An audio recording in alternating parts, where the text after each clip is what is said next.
Sa social media, sandamakmakan nagpapasabog ng kwela. Gina G umarte sa camera. Mapasaya lang ang viewers nila. Dedma sa bashers ang mahalagay na kapagpapasaya.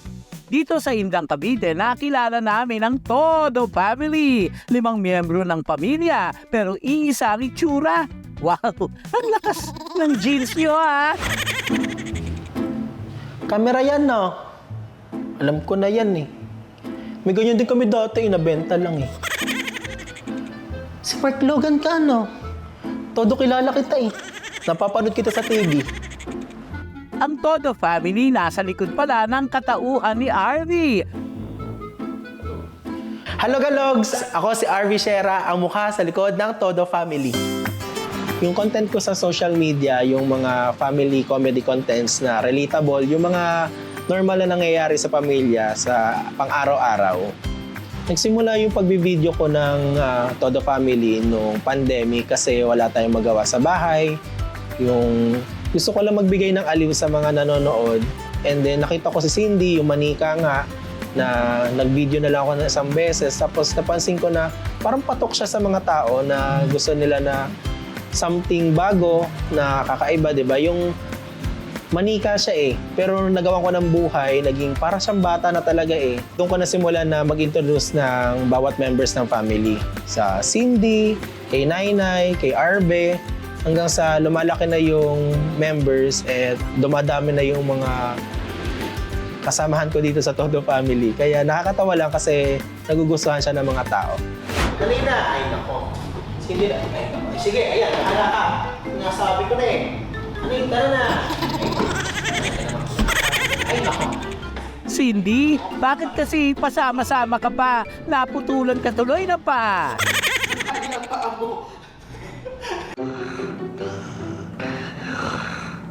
Todo tulog. Sa pamunta.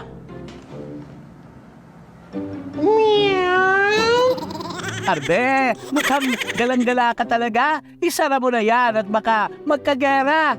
Ang galing din itong si Mamang. Sorbetero, todo pigil ang tawa sa kalokohan nyo. Nadudulot sa akin ng pagbablog, masaya. Kasi nakakapagbigay ako ng aliw. Nabibigay ko yung kagustuhan ng sarili ko kasi passion ko talaga yung pag-video. Sa kasalukuyan ay may 1 million lang naman siyang followers sa TikTok at 180,000 followers sa Facebook. Bigyan mo silang. Onyak! May ano si Carla dito, oh. Bibigyan mo si Onyak. Pala desisyon ka naman, Arbe. Ayaw na nga niyang bigyan, nag-alok ka pa. Diyos me! Sayang. Nakapagtapos si RV ng kursong Civil Engineering at bilang anak, siya raw ay todo masunurin. Sa kasalukuyan, bukod sa pagiging content creator, siya rin ay todo support sa kanilang family business. Sipag mo naman, RV, kaya pala todo-todong happiness. May focus talaga siya sa mga gusto niyang gawin. Basta kung saan siya mapapunta, kung ano man yung ginagawa niya, nag-focus talaga siya doon. Pag pinapanood namin yung mga video-video niya, natutuwa kami. Minsan sabi ko nga, hanggang nakakatuwa tong ano nito na mga video-video niya na ganito.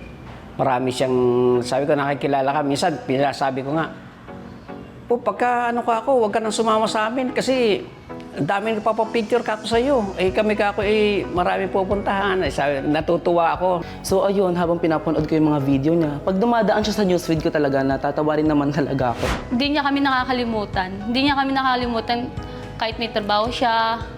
Actually, nung birthday niya nga, naka-Batangas na kami.